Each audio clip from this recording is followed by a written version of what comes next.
Hi. ఈ చిన్న video చేయడానికి కారణము ఇందాక న్యూస్ చేసి వీడియో చేయడానికి రీజన్ ఏంది? ఆహ్, ఇప్పుడైనా అర్థమైతుందా? మీరు సో కాల్డ్ ఇన్‌ఫ్లుయెన్సర్‌లు, సో కాల్డ్ తోపు తురుములు అని ఫీల్ అయ్యే వాళ్ళంతా వాళ్ళకి కూడా ఏది రైటో, ఏది రాంగో తెలియదు. అందుకే మినిమమ్ కామన్ సెన్స్‌తో చేసే పని గొప్పగా చదవాల్సిన అవసరం లేదు. గొప్పగా చదివి ఉండాల్సిన కూడా అవసరం లేదు. మనం చేసే పని ఎదుటోళ్ళకి నష్టం కలుగుతుందా లేదా అని తెలిస్తే చాలు. ఏ రాజ్యాంగం తెలియాల్సిన అవసరం లేదు. ఏ రాజ్యాంగం చదివి ఉండాల్సిన అవసరం కూడా లేదు. మనం చేసే పని నిజాయితీగా పక్కోడికి హాని కలగదు అని తెలిసుంటే చాలు. అంతే చాలు. దానివల్ల మనము చేసే పని మంచిదయ్యి, మనకు మాత్రమే ఎఫెక్ట్ అయితది. మనకు మాత్రమే లాభం చేకూరుస్తది. మనకు అంటే ఎదుటోళ్ళకి నష్టం కలగకుండా మనకు మంచి జరిగే పనులు ఏది చేసినా అది అన్ని లాలకు ఈ వరల్డ్ మీద కర్మ సిద్ధాంతానికి కూడా లా అనే దానికి కూడా వర్తిస్తది. అర్థమవుతుందా? దానివల్ల అన్ని మంచి జరుగుతది. ఇప్పుడు ఏ సో కాల్డ్ తోపు అని ఫీల్ అయ్యే వాళ్ళంతా ఇప్పుడు కేసులో బుక్ అయ్యారు. ఒకసారి ఆలోచించాల్సిన వాళ్ళు ఇప్పుడు వాళ్ళు ఎంత స్వార్థపు జీవితాన్ని బతుకుతుర్రో అర్థం చేసుకోండి. తెలియకుండా ఏముండదు. మనీ వస్తుంది మనకు చాలు. దాంట్లో ఒక్కరికో ఇద్దరికో లేకపోవచ్చు నాలెడ్జ్. కానీ అది ఆశపడుతుర్రు చూడు. ఉన్నా కూడా ఆశపడుతుర్రు. అది కూడా చెడే.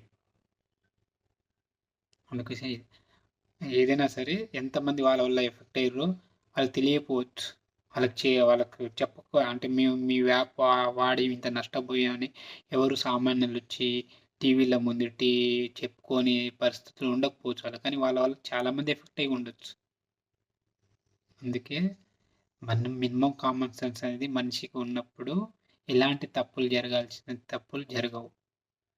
అది దాన్ని మించి ఆలోచించినప్పుడు ఏం కాదులే అనుకున్నప్పుడు మనం ఎవరైతే ఫీల్ అవుతుంటారో వాళ్ళు కూడా వాళ్ళ స్వార్థానికి వాళ్ళు మన కోసం ఏదో త్యాగాలు చేసి మన కోసం ఏదో చేస్తారని మీరు భ్రమలో ఉండడం మీ తప్పు. నువ్వు 10 నిమిషాలు, 2 నిమిషాలు లక్షలు వస్తాయి, వేలు వస్తాయి అని ఆశపడి చేస్తూ చూడు. ఎప్పుడైనా సరే అవి మినిమం కామన్ సెన్స్ ఆలోచిస్తే అన్నీ అర్థమైపోద్ది మనకు ఎందుకు వస్తాయి అలా ఉట్టిగానే. సరేనా? దానికోసం ఈ వీడియో చేసిన. సో ఇప్పటికే దగ్గర 25-36 మెంబర్ దాకా కేసులు బుక్ అయినాయి అనుకుంటా. అందుకే ఆలోచిస్తున్న ఏ యాడ్లకైనా ఏ యాప్లకైనా ఏ బెట్టింగ్ యాప్లకైనా దేనికైనా నీ ప్రమేయం, నీ కష్టము, నీ స్వయం దాంట్లో నీ అంటూ ఇన్వాల్వ్ లేనిది నీకు వస్తుందంటే అది నీది కాదని అర్థం. నీది కాదు, అది నీకు నష్టపెట్టడానికి వస్తుందని అర్థం. అది ఉంటే చాలు ఆలోచన. చిన్న ఆలోచన ఉంటే చాలు. ఏది మన మన దరిదాపులో కూడా రాదు. సో ఈ వీడియో చేయడానికి అదే కారణం. అంటే చాలా గొప్పోళ్ళు కూడా చాలా నీచంగా స్వార్థం కోసం చేస్తారని వాళ్ళ నేమ్ ఫేమ్‌ని ఇలా వాడతారని మంచికి వాడరు. ఇలా చెడుకు వాడతారని వాళ్ళ అనేది నిరూపించబడుతుర్రు. చాలామంది ఉన్నారు సెలబ్రిటీస్‌లు. వాళ్ళు కూడా యాడ్లకి వాటికి వీటికి కూడా ఏదో ఒక రోజు ఫుల్ స్టాప్ పడతది. ఆ టైం వస్తది. టైం అనేది రావాలి దేనికైనా. వచ్చినప్పుడు అన్నీ ఫుల్ స్టాప్ పడతది. కానీ అంతలోపు జరగాల్సిన నష్టాన్ని కొంచెము మనం పబ్లిక్‌లో ఉన్న పీపుల్స్ కొంచెం మినిమమ్ కామన్ సెన్స్‌తో ఉంటే చాలు. Thank you.